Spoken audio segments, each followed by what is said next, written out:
Mornings are better with a warm beverage, even for Latter-day Saints. Meet Postum, the ideal coffee alternative and proud sponsor of This Week in Mormons podcast.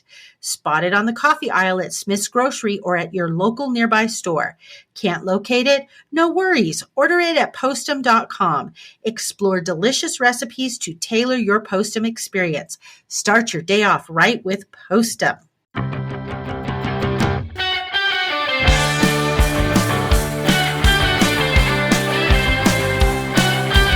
Welcome, listener, to This Week in Mormons with Matt and Melissa. How are you doing, Melissa? Hey, Maddie. I'm so good. How are you?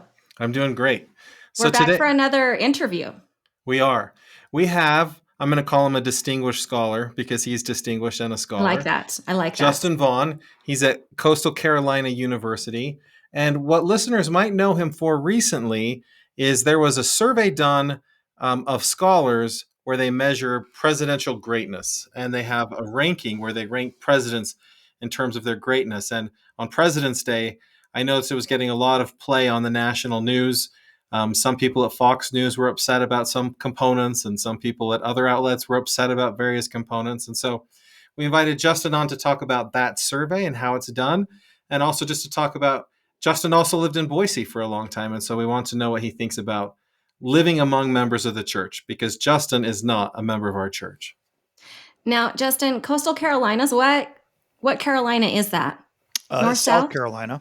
Okay. Yeah, it's just a few miles from Myrtle Beach, South Carolina. So I think technically the mailing address of the university is Conway, South Carolina, but it's Myrtle Beach area for people who've been there or know where Myrtle Beach is. I love Myrtle Beach.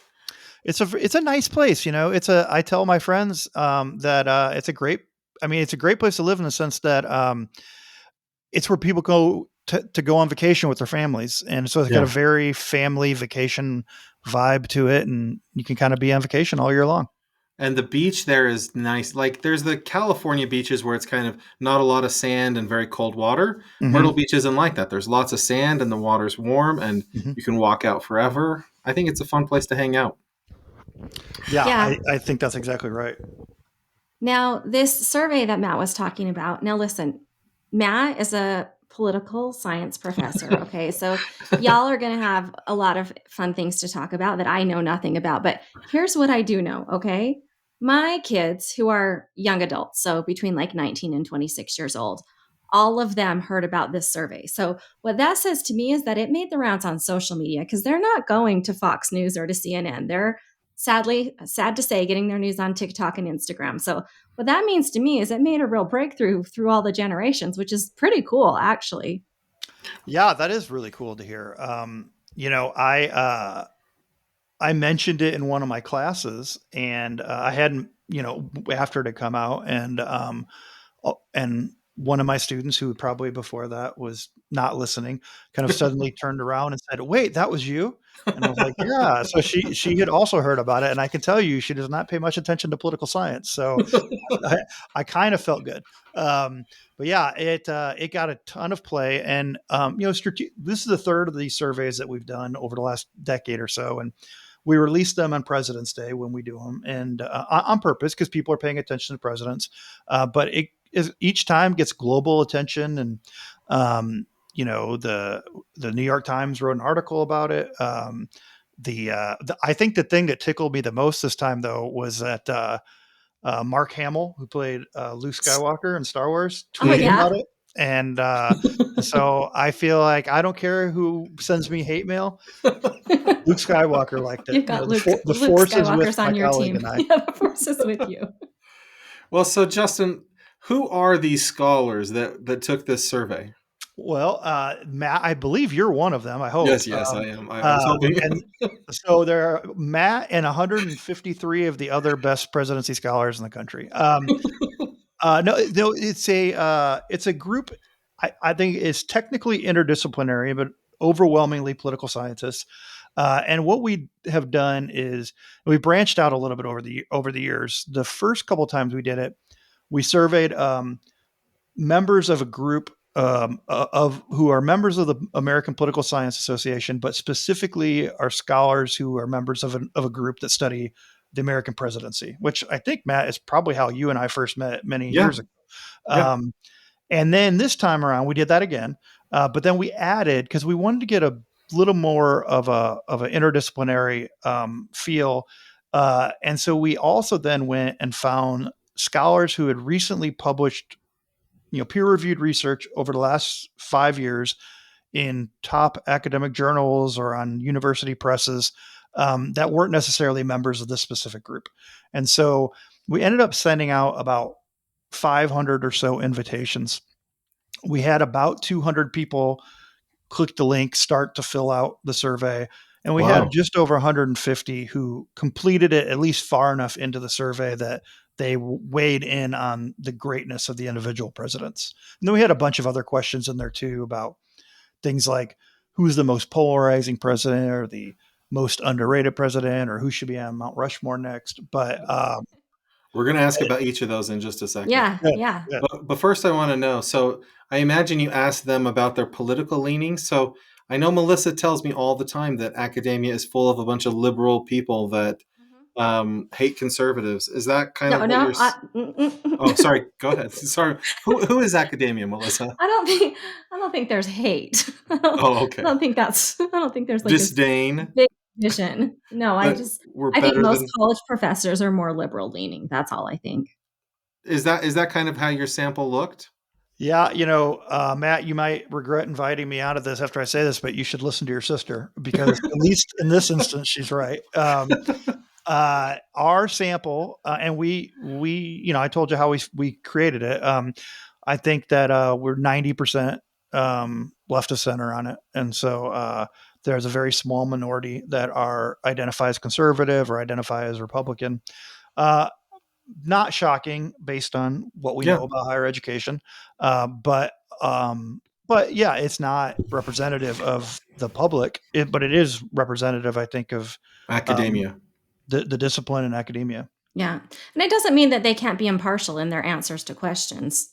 True, that's right, and I guess I think we have evidence probably maybe pointing to both sides of that. But for example, one of the things we found is that and we can talk more about this in a moment, but President Trump does very poorly in this survey, but he does poorly among Democrats and Republicans. It's not like the Democrats rated him poorly and the Republican study was pretty good. Mhm. Everybody rated him at the bottom, and so that shows you the difference between conservative political scientists or Republican political scientists and everyday Republican voters. Mhm.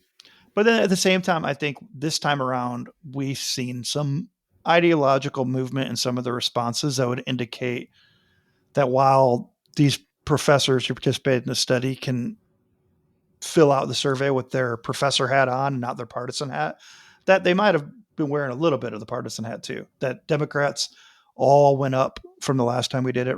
Modern Republicans all went down from the last time we did it. And it's not like we've learned anything new about Ronald Reagan that would cause us to reassess him from 5 years ago. But I think that just like my explanation for it is that like with much of America, all of America, it's a very tense political moment and emotions are heightened in the electorate, in politicians. And I think it's true for the academy as well. And so I think we see evidence of that in our results this time compared to previous times.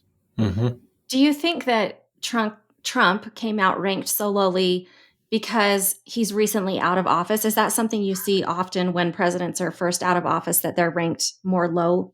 Or is it just Trump? I think it's just Trump because he was in office when we did it the last time, and he came in last then as well, and so he didn't go up, but he didn't. I guess he couldn't go down. But so there was no kind of post presidential change. I think that, and maybe Trump will defy this. I think that there's a chance, and we've seen it a little bit with George W. Bush, where as time goes by, wounds heal, memories Mhm. shorten, worse examples come into office, right? But and so there's a little bit of forgiveness. We've seen it a little bit with Richard Nixon. We've seen it a lot with Lyndon Johnson. I don't know if we'll see that with President Trump. Probably not for a long time, but eventually you'll probably get people to assess him on different criteria than maybe what they're assessing him on at this particular moment. So, what did you learn about how well presidency scholars know all of the presidents? Because there were some you asked me to rank that I was like, I don't know exactly where I would put Fillmore in this list. Yeah, I think I agree with you about that. And one of the things that we do that, and Matt, you'll know this, before we ask people to rate each individual president, we also ask them how much they feel they know about each individual president. And as you might expect, we don't know as much about the 19th century presidents, and partly that's because political scientists study the modern institution, and partly that's because it was a long time ago, and partly that's because the presidency wasn't as important in the 19th century as it is in the 20th century. So those people like Millard Fillmore, unfortunately for people like Millard Fillmore, or even more so Franklin Pierce or James Buchanan, if we remember them at all, is for bad reasons, unless you're Abraham Lincoln. I don't remember them at all. I don't. So, yeah, it's one of the things I guess I'll notice is that political scientists don't know a lot about the presidents, or don't know as much about the presidents prior to Teddy Roosevelt, and after those kind of founding era presidents, and that either means they kind of get jumbled in the middle because we don't really have an opinion about them, or they're at the bottom because the only thing we remember is they were bad on slavery, or they misplayed the years leading up to the Civil War or something.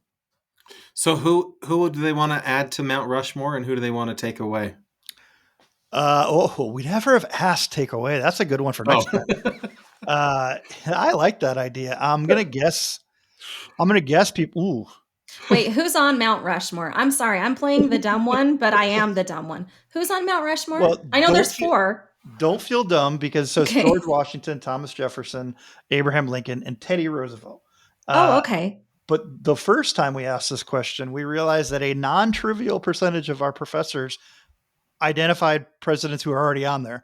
And so the second and third time we did that, we took those options off. But so, you can't vote for George Washington anymore. Yeah, so those are the 4. Overwhelmingly, the answer has been, each time we've done the survey, that Franklin Roosevelt should be the next president added on. And that makes sense for a lot of reasons. Is the greatest president of the 20th century. He's the longest serving president, only president elected 4 times, led through the Great Depression and World War II. Very momentous president. And he regularly comes in, either 2 or 3 in these kinds of surveys. In our survey, he came in 2, just by a hair over George Washington, after Abraham Lincoln. But FDR is always, it has for us always been the answer to that question. But I think that's a fascinating idea of who would you take off. And I got to figure it's either Teddy Roosevelt or Thomas Jefferson. Yeah. But I feel like Thomas Jefferson's about to get canceled. So I know they want to take his statue out of places. So just knock his face off of Mount Rushmore. Yep. So I can see it happening. If President Obama makes the rankings of people they would want to add, just because I just wonder if it'd be nice to see some diversity up there. I think that's an interesting argument. And he came in second this time, but I mean, a very, very distant second. It was, 68% said FDR and 8% said Obama. And then there were a few people who got below 5%. Last time it was about 65% Franklin Roosevelt. Last time was in 2018. We released it. So about the same percentage for Franklin Roosevelt. But then after that, it was a tie between Dwight Eisenhower and Ronald Reagan. And pretty much most of the Republicans said Franklin Roosevelt. But then there was a contingent of Republicans who didn't say FDR that either split for Eisenhower or Reagan. Okay. I think they said Reagan because they're imagining the young Reagan when he was really like handsome movie star Reagan. Mm-hmm. I think that's the Reagan that they want up there. Like bedtime for charming. Yeah. Mm-hmm, yeah. I'm going to give you some Mount Rushmore trivia that's LDS themed. That I don't know if you know this, Justin. Oh. The guy that carved Mount Rushmore was Borslam. Is that his name? Yeah. Did you know that he was a member of our church? I didn't. So what happened is he had a dad that had 2 wives, And then at some point they say polygamy is no more. And his mom was the wife that his dad kicked to the curb. Yeah. And so he grew up hating our church. He went off to Europe to study art and all of that stuff, but he was one of us before we kind of kicked him to the curb, and he hated us. Wow. So that is fascinating. I guess, I mean, as an outsider, I knew that there's been shifts on the attitudes towards polygamy. But so when that shift happened, as I guess, then I never thought They, about what people did with their existing I families. didn't either. Did they just pick which wife they wanted to keep? Was that common? Yeah. Well, so Idaho as a state was very anti-polygamy. And so when the church changed, there was a whole lot of legal pressure for these people to follow the law. In Utah, it really was regional, Justin, like depending on where you were. But there is a story in Heber J. Grant's let me think, I think it's Heber J. Grant. Anyhow, somebody comes to Salt Lake City because they want to get married to their plural wife. And then there's this manifesto in General Conference that week where they say, no more polygamy. And so they approach the prophet and they say, what are we supposed to do? And he's like, I guess you got to go to Mexico to get married because you can't do it. So there was a period of time where polygamy continued even after it officially ended. And so because there were these questions of like, what do you do with, I have all of these children and all of these spouses, and what am I supposed to do to take care of them? And people made just various choices about how to handle that. So famously, Mitt Romney came from the Mexican Mormons, the Mormons who were in Mexico for polygamy. Yeah. He came from that family, Oh, or I one of heard those that. families. Okay. Yeah. Yeah, you would think there would be a grandfather clause, right? Like, okay, no more plural marriages, but if you're in one, Yeah. I guess Well, and there'd be so a then there was plural the grandfather clause. because there had been that Supreme Court case, there was a lot of politics involved in it too. So, Mm. so I'm always going to be biased in these presidential greatness surveys because I'm always going to put Benjamin Harrison and Grover Cleveland really high because they pardoned, they granted amnesty and pardoned Mormon polygamists. And for me, that's like, hurrah! Okay. You're a great president. You're the one for Benjamin Harrison. Now I know. he's the one who's skewing your study over and over again. That's awesome. That's so interesting. Yeah. It's funny how when you start, you're like, okay, I knew that happened, but then you take the conversation a level beyond, like, oh, but what would the implication of that have been? And then, I wonder if in the granite there's some mysterious message nobody has discovered about Deciphered. his anger at his father. I like that idea. I like that. In fact, I'm pushing for that conspiracy theory. I'm going to start spreading it. Mm-hmm. I like it. Mm-hmm. It's in the inside of Lincoln's nose. Yes. So Justin, I'm going to transition to kind of Mormon culture kinds of things. Sure. I don't know if you'll remember this, but one time I was having a conversation with you, and I think you said you had been raised in the evangelical movement. And you said to me, you Mormons are so cool. Like as an evangelical, I was always like taught to like evangelize and kind of teach and try and push people. And you Mormons have never done that. You've never like tried to teach me the gospel, and then as a member of our church, I was like, uh-oh, wait a minute. I think I kind of like failed. I think I sent Justin the wrong message. Because we're supposed, like at church, we're always told evangelize, and you're like, you guys are awesome. You never do that. And so I wonder, is that kind of your perception generally of members of the church? Are they evangelical in the way that evangelicals are taught to be, or are they more like me, where we don't really talk about it much?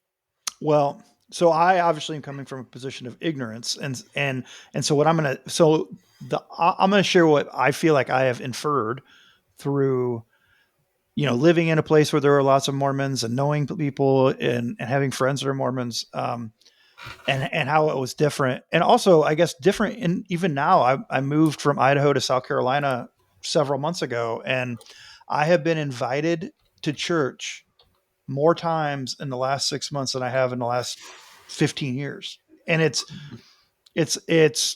I think it's hey, you seem like a nice person. Welcome to our community. You want to come to our church. And so, and that's, after living among many Mormons and also people of other denominations for a dozen years in Boise, I don't think it happened once, other than when people who were on missions knocked on my door, but my hunch is, or my hypothesis, and I don't know if I'm right, is that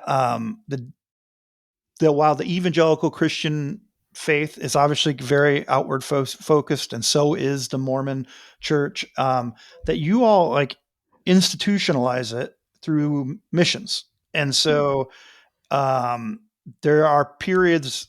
There are people around the world at any given moment whose job it is to be doing that, right?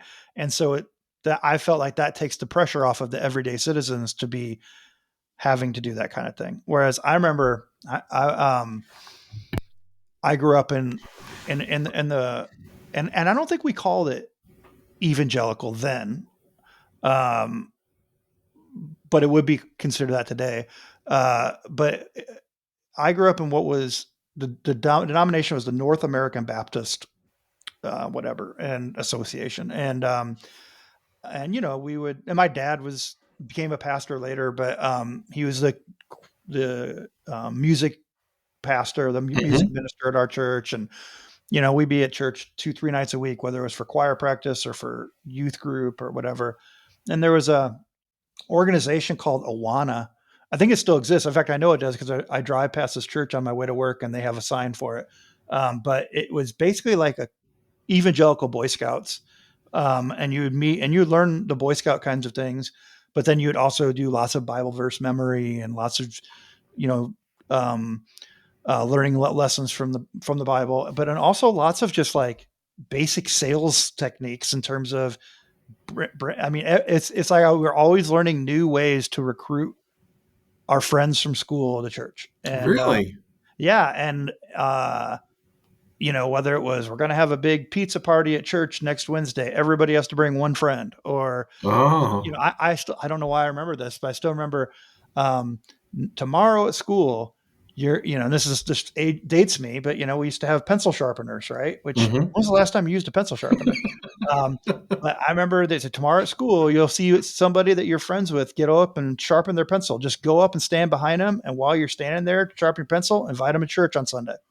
And so it was that every week, just constant kind of we got to get them here. Get them to come to Bible camp, get them to come to Christian, or not Christian, the summer vacation Bible school. And Mm-hmm. there's a real focus on recruitment. And I don't mean that in a negative or cynical way, but those are the people that I grew up with who were very kind of strong in their faith. Uh, and then, I got to know Mormons as I went to college and graduate school. Had a friend from graduate school who came to Boise before I did, and I had kind of a similar experience. I knew he was very strong in his faith, and yet never once broached the subject with me in terms of, hey, you should come to church with me sometime. And Yeah. it wasn't because he didn't care or because about me, or it wasn't because he didn't care about his faith. It was just that evangelical element wasn't there. What do you think about that, Melissa? Well, that was fascinating. I have a lot of thoughts about that. Um, I think that what you're describing is kind of a little bit like Mormons are taught in a little bit of a way. Like every time we have a talk about it or a general conference, talk about it, it's always like be normal and natural and make friends with people.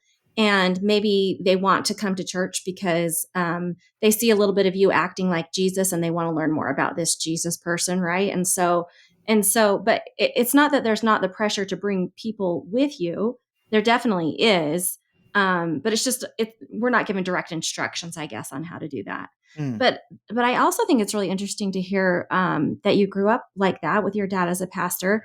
One thing that Mormons do a lot is the home church kind of a thing. So we're scripture study every morning, we're prayers night and day, we're prayers before food, we have family home evening lessons on Mondays. Was church a thing that you did at church, or what was the growing up implementing of the gospel inside the home like? Pretty similar? That's a good question. Well, churches.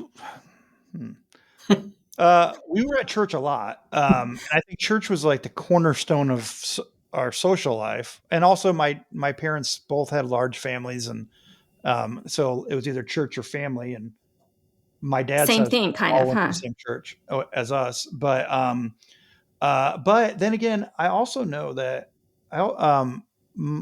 my parents, uh, if we watched TV, it was either the Disney Channel or it was a religious station. If we watched a movie, it was either a Disney movie or a religious movie. We listened to music.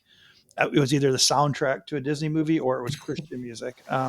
That sounds like Even my house. yeah, even like the novels that we would get for Christmas, they'd be Christian novels, And so until we were probably in junior high, I was the oldest, so probably until I was in junior high, there was kind of a cultural bubble that I grew up in. That you know, there was a Christian bookstore. That was where we went and got books, where we got tapes, where we got CDs, and that was the culture that we consumed. And then I think by the time you kind of get into junior high and high school, it probably becomes very difficult for a parent to shield their child from the secular world. But yeah, so culturally, um, church was kind of everywhere we went, right? I can still kind of, I think in my nightmares, I hear like the songs of the kids' music tapes that my mom probably had to listen to in her van driving us around for 20 Right. years. Right. Um, but yeah, so yeah, it was pretty ever present.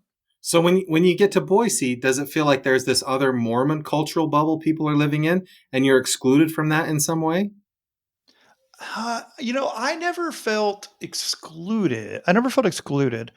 I did. When I moved to Boise, I worked at the university for several years, and then I left academics for a while. I was working in politics, and and then I recently have gone back to academics. But I think I became aware that there was a Mormon network of of kind of what I would call civic slash business leaders that they had something in common that I was not going to have in common with them.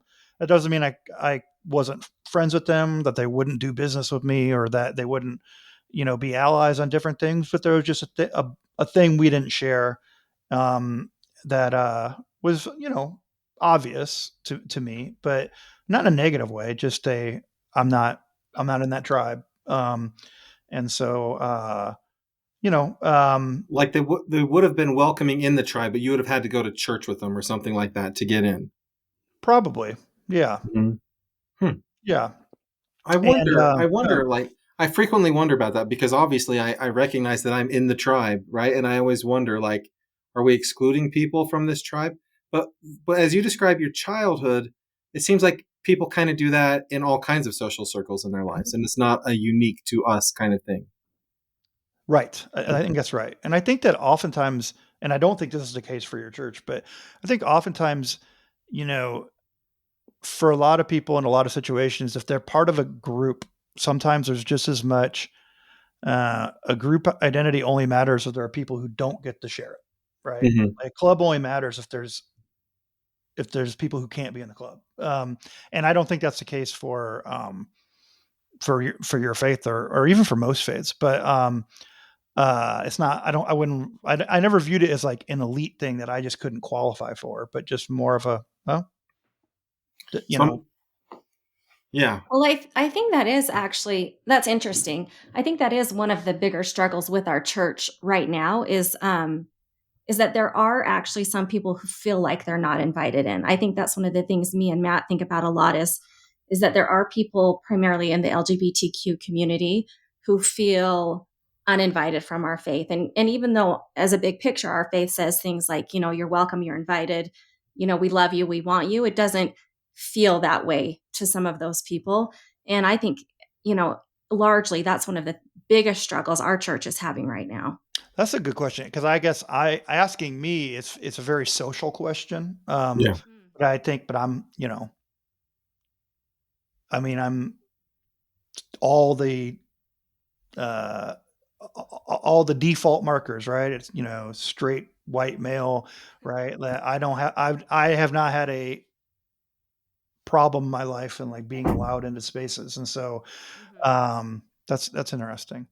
That's interesting. I did find, and so I have a number of friends and even business relationships that I would have some of the most interesting conversations with. There was a good friend of mine that we would get together often for, and he worked for Zions Bank, and or I probably still works for Zions Bank, but I was exploring doing some business development in Salt Lake City when I was working in the private sector, and he and I would meet up. I don't know, every other month, probably before the pandemic, and we'd always go. And I guess it makes sense, now that I'm thinking about it. But we always go have and meet up and have a donut.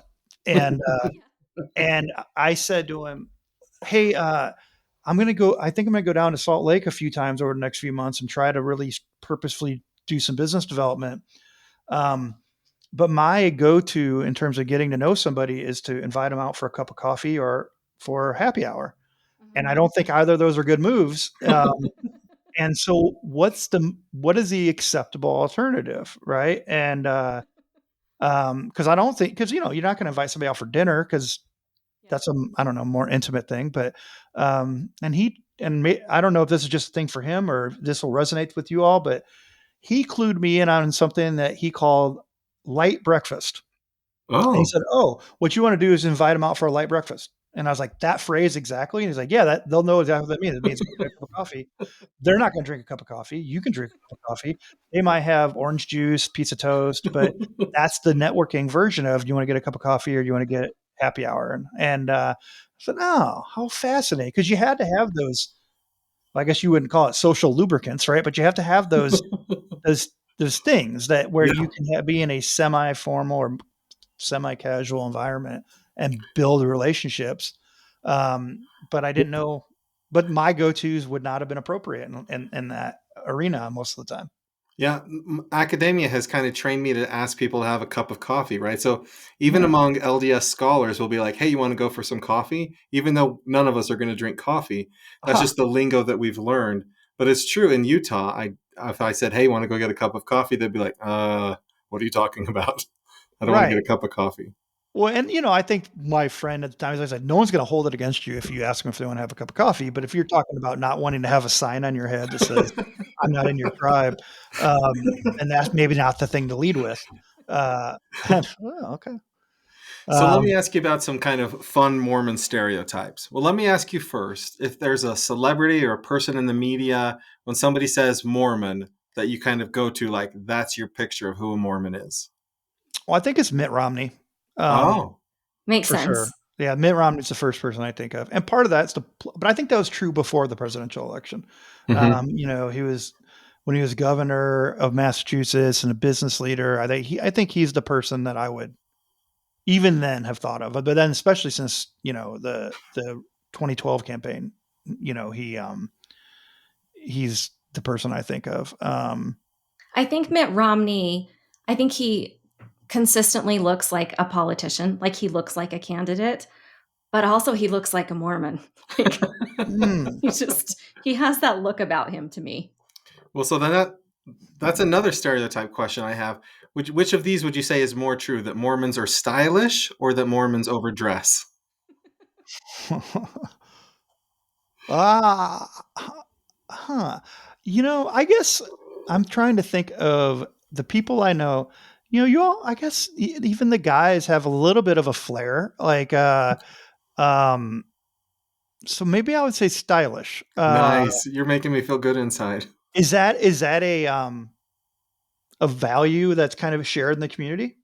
It's a Right. contested value, Justin. I would say it's something that there are Mormons that are definitely stylish, but then there's these other Mormons that are very judgmental of stylish Hmm, Mormons. Don't you think hmm. that's true, Melissa? Well, I think that there's this pushback against what Mormons used to look like, which was very homely, stay-at-home wife, right? Like very, I don't know. Homely is the right word. And I think modern Mormons, they're like these mommy bloggers, right? So they want to be very hip and very stylish, and so there's kind of this wide swing away from what I think, I mean, think about the I don't know. I'm thinking about like the pioneer dress kind of a look that, or Right. like I'm going to wear jeans and a t-shirt and they're, like, I think there's a big swing away from that. And so I think like modern Mormons actually very trendy and very stylish and almost, I think, materialistic in the way that they present themselves Mhm. to some extent. When Matt first asked that question, I was thinking about like Mormon men, but as soon as you said that, yeah, there is definitely this like, and I imagine in the minds of younger Americans that are more social media present, this female Utah aesthetic that I think is growing. What does a Mormon look like? What does a Mormon woman look like? Big blonde hair, fancy clothes, looks wealthy. Yes, like we actually had this. I teach high school, so in one of my classes, we had this was connected. I can't go into all the way how, but I said let's just make a list here on the whiteboard of the Utah mom stereotype. And yes, it was hair extensions, fake eyelashes. They drive a white Suburban or a white SUV. Very much like a white t-shirt and jeans, but all of the bling everywhere else. And carry a Stanley Cup. They wear leggings, but they're name brand Lululemon leggings, not, like, so yeah, I think there's a big stereotype. That's interesting. I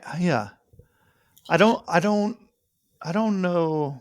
I guess that's not a good stereotype, but I don't know if it's the worst stereotype. Well, so here's another one. Outside of Utah, when I had friends and I'd have them over for dinner or something, they would always bring a bottle of wine. I think that's a common thing for people to do. Or if you move into a neighborhood, they'll present some kind of a gift, and usually it would be alcohol or maybe, I don't know. But what I've noticed Mormons do is we bring food. We bring cookies and brownies and like plates of like unhealthy things to eat. And I wonder, did you ever experience anything like that where people are bringing food to your house, and like, how did that feel to you? I never experienced that. Well, you mean when I was growing up in my church or? No, Oh, well, whenever, oh, yeah, from Mormons. oh no, I never experienced it from more. Though when I moved to Boise, I had a friend from graduate school who was there and was established, very active in his in church, and went out of his way to help me kind of find everything I needed. Washer and Mm. dryer. Hey, I got a friend who has an extra one. I'll take care of it Wow. for you. Right. Very service oriented, very, I got kind of into the, if I had kids, I'm sure I would have been offered hand-me-downs, Um, but one thing I noticed one time, so we went to the same graduate school, and our school at Texas A&M, and Texas A&M was playing in a bowl game one winter, and so it would have been a few days before Christmas. And so I went over to his. I'd often go to his house and watch the bowl games or watch the A&M games in general. And uh, the doorbell just like every 5 minutes kept ringing, and it was just neighbors and friends dropping off small gifts. And then he'd be like, "Oh, hey, we got one for you too." And I said, how do you have so many gifts just waiting for people? And he's like, "Oh, come here and look in the, like an extra bedroom." It was just filled with like nice, inexpensive things. And it's just like, yeah, we're going to go drive around later and stop by and say hello to some of our friends and give them a little gift. But if, there's people we didn't think of, we got extras. And and it was just an insight into an interesting tradition. I bet you over the course of that 4 hours I was at his house, 20 times people stopped by, and just kind of people were making their rounds, and lots of plates of cookies and tins of whatever, and so Yeah, that sounds very familiar. Yeah. Yeah. but it's nice. It was nice, and it was also a sign of how much of a community he was in. Yeah. Yeah. Well, I am glad to hear that also, that like as far as service, like I do feel like that's something that is noticeable in my community, at least to me. And my husband is one who he is consistently out helping people, asking how we can help. Oh, I've got a truck, I've got a shovel, I've got, what do you need? Yeah, like even just yesterday, he drove up the canyon because someone texted him and said my truck got stuck and can you tow me out? And he said, yeah, Mhm. I'll be up in a few minutes. And I think that's kind of his nature and who he is. But I do think that there is something pretty consistent about the fact that you look around, and if you need something, that you can ask, and that people will help you out. I do kind of like that. Mhm. Did you feel that way, Justin, that if you needed help, you could ask your friends and they would, your Mormon friends, and they would be there for you, or no? I think Well, I think Mormons are like everybody. That I think there are people who I would have had more faith than others, but Yeah. um, but probably I would say more so than people who I would identify with other groups. Yeah. I'll say I had the I was always impressed by the child rearing, and it seems like they're always really good kids. And this friend of mine, his son ended up uh, he would come over and mow my yard, and I mean I'd have Wow. to force him to take money. And I Wow. actually one time, this maybe will be funnier to you than me, I didn't realize until like 2 months later why this was funny. Um, the nicest kid in the world. I can't imagine. I mean, he was a teenager, so I'm sure he gave his mom and dad a hard time here or there, but I couldn't imagine it happening. Super respectful, super kind, always smiling. Um, and he came over and mowed my yard one time, and I gave him a ride back home. And I think at the time he was maybe 14 or 15. And I asked him if we were just talking about if he was ever going to get a part-time job. And so we were on the way from my house to his parents' house. We drove past an Idaho, or not an Idaho Youth Ranch. What's the Mormon Deseret Industries? Is Oh that what yeah, it is? Desert Industries. So we drove by Deseret Industries, and I at this point knew enough that if the word Deseret's involved, it's probably attached to the church, right? And so we drive past the Deseret Industries, and I just say, I'm like, hey, I bet you could get a job there. And he just looks at me, he's like, geez, Mr. Vaughn.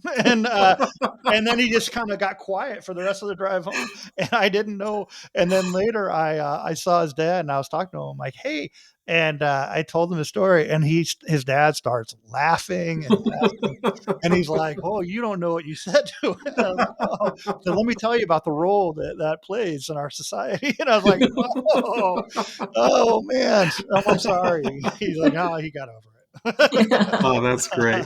I thought it was funny, but I was also like, how cool that exists, and that provides a function in society and kind of economic resilience. And so yeah, I'm a fan, of the community. I feel like if you're in a place with more Mormons than fewer Mormons, there's going to be good kids and more ice cream options, and